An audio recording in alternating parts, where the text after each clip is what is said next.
Good morning students, my self doctor Harshita Rathore, assistant professor psychology. आज हमारा जो नया चैप्टर है वो है सांख्यिकी की विश्वसनीयता एवं सार्थकता। अभी तक हम सेंट्रल टेंडेंसी से विचलन और कोरिलेशन आदि सांख्यिकी के बारे में बात कर चुके हैं। आज हम बात करेंगे कि सांख्यिकी जो भी हम स्टैटिस्टिक्स मेथड यूज़ करते हैं और उनके थ्रू जो भी रिज़ल्ट निकलता है वो हमारा ओवरऑल पॉपुलेशन पर कितना सार्थक या विश्वसनीय है। अर्थात सांख्यिकी की अगर हम बात करें तो सांख्यिकी हम प्रतिदर्श पर उपयोग करते हैं। प्रतिदर्श यानी सैंपल। हम कोई भी रिसर्च या कोई भी डेटा कलेक्शन संपूर्ण जनसंख्या पर लागू करके नहीं करते, क्योंकि वो पॉसिबल नहीं है। तो हम एक उसका सैंपल ले लेते हैं, एक अच्छा रिप्रेजेंटेटिव सैंपल या प्रतिदर्श, और हम उसके ऊपर डेटा कलेक्शन करके और फिर हम सांख्यिकी का उपयोग करते हैं और उससे जो रिज़ल्ट प्राप्त होते हैं उनको हम संपूर्ण जनसंख्या के लिए मान लेते हैं। तो ऐसे में जो प्रतिदर्श के ऊपर जो सूचनाएं प्राप्त की जाती है उनके ऊपर जो हम कैलकुलेशन करते हैं वो सांख्यिकी कहलाती है। लेकिन जो सूचनाएं हम संपूर्ण जनसंख्या के आधार पर प्राप्त करते हैं उन्हें हम पैरामीटर्स कहते हैं। तो यहाँ देखने वाली बात ये होती है कि हमारी जो स्टैटिस्टिक्स है, अर्थात सैंपल के ऊपर जो डेटा कलेक्शन है वो पैरामीटर्स पर कितना सही लागू होता है, वही उसकी विश्वसनीयता और सार्थकता को दर्शाता है। अर्थात आप एक एग्ज़ाम्पल ले सकते हैं। सपोज़ किसी एक सिटी में 10,000 लोग रहते हैं। अब हमें कोई कोई कैलकुलेशन या कोई रिसर्च करनी है उस सिटी के लोगों के ऊपर, तो हम क्योंकि 10,000 लोगों पे डेटा कलेक्शन करना बहुत आसान नहीं है, तो हम उनमें से एक सैंपल ले लेते हैं। वो 2,000 का या 1,000 का या 500 लोगों का हो सकता है। तो 500 लोगों के ऊपर जो प्रतिदर्श हमने लिया, उसके ऊपर जो डेटा कलेक्शन करके हम स्टैट्स यूज़ करेंगे, उसका जो रिज़ल्ट आएगा वो हम संपूर्ण जनसंख्या के लिए भी मान लेंगे। तो ये मानना कितना सही है, क्योंकि पैरामीटर एक बहुत बड़ा एरिया होता है, जबकि सांख्यिकी एक छोटा एरिया होता है। और ये आवश्यक नहीं है कि जो सांख्यिकी के थ्रू निकाला गया है वो पूरे के पूरे पैरामीटर पर आप लागू कर पाएँ। तो कई बार ये चीज़ सही भी नहीं होती, परंतु व्यवहारिक रूप में सांख्यिकी का ही उपयोग किया जाता है, पैरामीटर्स का नहीं किया जाता। संपूर्ण जनसंख्या पे कोई भी चीज़ लागू नहीं की जा सकती, डेटा कलेक्शन इतना आसानी से संभव नहीं है, इसलिए हम सांख्यिकी को मानते हैं। तो हम एक चीज़ करते हैं कि जो हमने सांख्यिकी के द्वारा जो रिज़ल्ट निकाले, हम उनकी विश्वसनीयता और सार्थकता ज्ञात कर लेते हैं कि संपूर्ण जनसंख्या के लिए यह सांख्यिकी कितनी विश्वसनीय है। तो इस तरीके से जब हम ये सांख्यिकी ज्ञात करते हैं, जब सांख्यिकी की विश्वसनीयता ज्ञात करते हैं, तो इसके लिए हमें ये पता चल जाता है कि पूरे पैरामीटर यानी कि पूरी जनसंख्या के ऊपर ये चीज़ हम लागू कर सकते हैं या नहीं, पूरी जनसंख्या पे ये जो डेटा है उसको हम जनरलाइज कर सकते हैं या नहीं। तो यही चीज़ इसमें बताते हुए हम बात करेंगे माध्य या माध्यिका की विश्वसनीयता एवं सार्थकता। हालांकि इसमें दोनों दे रखा है, मीन और मीडियन की रिलायबिलिटी और सिग्निफिकेंस, लेकिन हम जो बात करेंगे वो सिर्फ मीन की सिग्निफिकेंस के बारे में करेंगे, क्योंकि आपके कोर्स में ओनली मीन ही दे रखा है। तो अब आप देखिए, जो मैंने आपको बताया कि एक होता है प्रतिदर्श माध्य, यानी कि जब आप मीन निकाल रहे हैं तो एक तो होता है सैंपल के ऊपर मीन निकालना, और एक है पूरी पॉपुलेशन पे मीन निकालना। जो सैंपल पे मीन निकलता है वो पूरी जनसंख्या पे जो मीन निकलता है वो वास्तविक मीन कहलाता है, जबकि पॉपुलेशन का मीन जो होता है वो वास्तविक नहीं होता।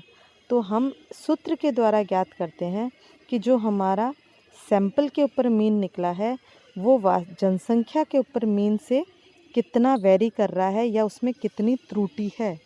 तो हम बेसिकली स्टैंडर्ड एरर के द्वारा, जैसे हम मानक त्रुटि बोलते हैं, हम ये ज्ञात कर सकते हैं कि हमारा सैंपल पे जो मीन निकला है वो पूरी जनसंख्या के मीन से कितना वेरी कर रहा है या उसमें कितनी त्रुटि है। यहाँ आप एक उदाहरण के द्वारा ये समझ सकते हैं।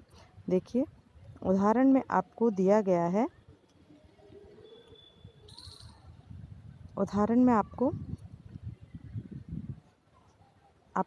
प्रतिदर्श का मीन दिया गया है, आपको मानक विचलन यानी एसडी दिया गया है और आपको एन यानी कि सैंपल का आकार दिया गया है। ये 3 चीज़ें दी गई है। और जो स्टैंडर्ड एरर ऑफ मीन है, मानक त्रुटि, अभी मैंने आपको बताया मानक त्रुटि का मतलब है कि प्रतिदर्श पे जो माध्य निकला है वह माध्य संपूर्ण जनसंख्या के माध्य से उसमें कितना वेरिएशन है या कितनी त्रुटि है वो ज्ञात करना स्टैंडर्ड एरर ऑफ मीन कहलाता है। माध्य की मानक त्रुटि, स्टैंडर्ड एरर ऑफ, सॉरी इसको हम इस तरह लिखेंगे, स्टैंडर्ड एरर ऑफ मीन, इसे इस तरीके से लिखा जाता है, या आप इसे स्टैंडर्ड एरर ये भी लिख सकते हैं।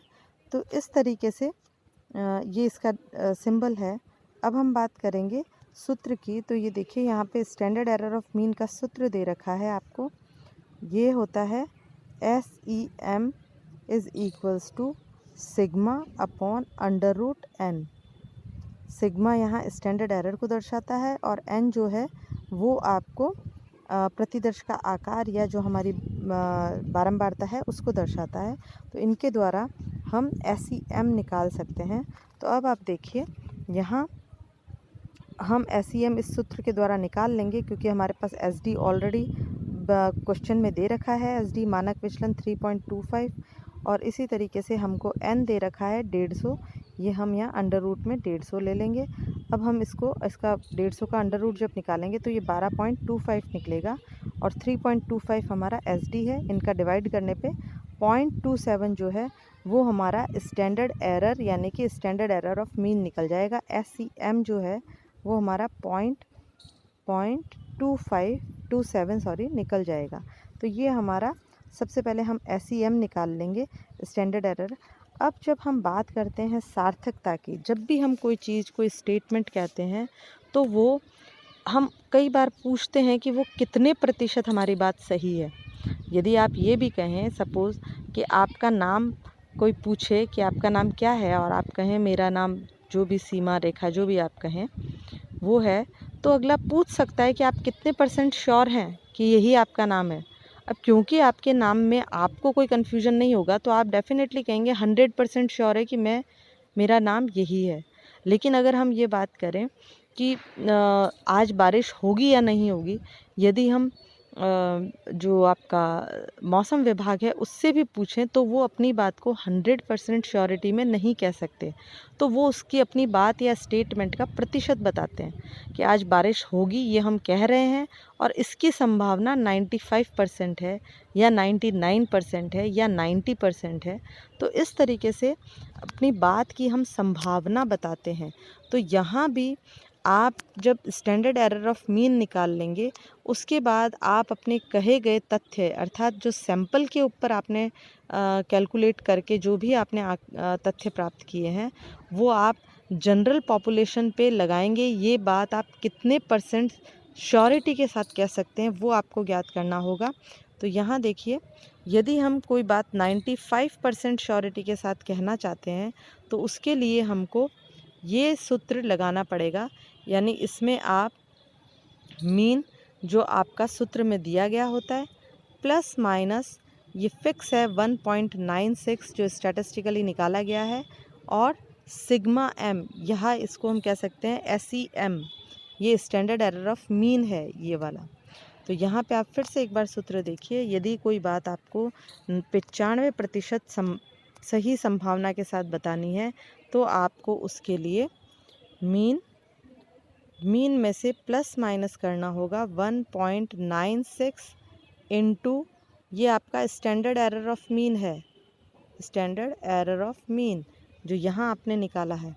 तो ये चीज़ों को आप करके कर सकते हैं। देखिए यहाँ पे आपको दिखाई दे रहा होगा मीन जो है, क्योंकि हमारा मीन 55 था, यहाँ 55 रख लिया, प्लस माइनस 1.696 जो है ये हमारा इस सूत्र में ही दे रखा है, इंटू 0.27 जो है वो हमारा स्टैंडर्ड एरर ऑफ मीन निकला है, यानी सिग्मा m वो हमने यहाँ रख दिया। इसको जब आप सॉल्व करते हैं तो देखिए आपके पास आता है 55, तो क्योंकि आपका मीन था और जब इस पूरे संख्या को सॉल्व करते हैं तो आपके पास आता है 0.53। तो एक बार आप 55 में से 0.53 को प्लस करेंगे तो वो आ जाएगा 55.53।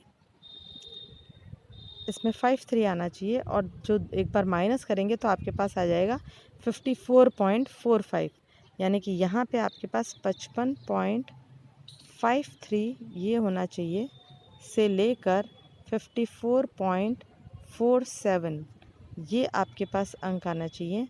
तो अर्थात आप ये कह सकते हैं कि आपका जो भी आपने माध्य निकाला है, जो भी मीन निकाला है, वो वास्तविक जनसंख्या पे इसमें वेरी करेगा, यानी कि उसमें 0.27 की त्रुटि हो सकती है। जो हमने स्टैंडर्ड एरर ऑफ मीन निकाला है वो 0.27 की है। ये 0.27 की जो त्रुटि है वो प्लस में भी हो सकती है और माइनस में भी।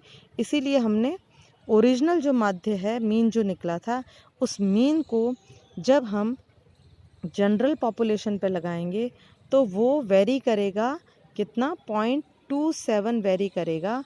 तो इस तरीके से आप यहाँ बता सकते हैं कि 0.27 ज़्यादा भी हो सकता है हमारे सैंपल मीन पे। ये जो मीन है ये सैंपल का मीन है, तो पैरामीटर पे यानी कि जनसंख्या पे ये 0.27 अधिक भी हो सकता है और 0.27 कम भी हो सकता है।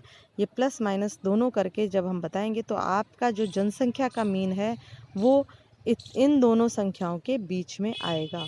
तो इस तरीके से हम स्टैंडर्ड एरर ऑफ मीन ज्ञात करके हम ये बता सकते हैं कि हमारा जो सैंपल पे मीन निकला उसकी सार्थकता या विश्वसनीयता कितनी है। इसी तरीके से यदि आप अपनी बात 99% संभावना के साथ बताना चाहते हैं तो उसका सूत्र रहेगा मीन प्लस माइनस 2.58 और इसके आगे सिग्मा एम, यानी इससे आप मल्टीप्लाई कर देंगे। तो आप देखिए ये यहाँ जब आप करेंगे तो ये 55 प्लस माइनस 0.70 आ रहा है, यानी कि आप जब अपनी बात 99% श्योरिटी के साथ कहना चाहेंगे तो वहाँ त्रुटि की संभावना 0.70 की है, जो कि पॉजिटिव भी हो सकती है और नेगेटिव भी है, अर्थात अधिक भी हो सकता है मीन से 0.70 और कम भी हो सकता है। तो इनके बीच में आपका मीन रहेगा वास्तविक जनसंख्या के लिए। तो इस तरीके से हम जो हमारा सैंपल पे मीन निकाला है वो सैंपल पे मीन जनसंख्या पे कितना लागू कर पाएंगे वो देख सकते हैं। उसके लिए हमें स्टैंडर्ड एरर ऑफ मीन निकालना पड़ता है। तो इस तरीके से आप ये चीज़ ले सकते हैं। इसमें जो कुछ उदाहरण है, एग्जाम्पल हैं, वो मैं आपको बता रही हूँ। इस तरीके से जो इस पर क्वेश्चन आता है स्टैंडर्ड एरर ऑफ मीन में, उसमें आपको मीन, एसडी और एन आपको दिए हुए होते हैं। सपोज़ ये लड़के और लड़कियों के लिए आपको दे रखे हैं। अब आपको इनका स्टैंडर्ड एरर ऑफ मीन निकालना होगा और आपको बताना पड़ेगा कि ओवरऑल जनसंख्या पे ये किस तरह लागू होगा। तो अभी हमने जैसे पिछले उसमें किया है एग्जाम्पल में, सेम वैसा ही है। SEM is equals to sigma upon √n आप कर लेंगे। और आपको 95 पे बताना है तो आप 1.96 लेकर इनटू SEM कर लेंगे। और यदि 0.99 पे बताना है तो आप इसको पिछले जैसे सूत्र में बताया था 2.58 लेकर कर लेंगे।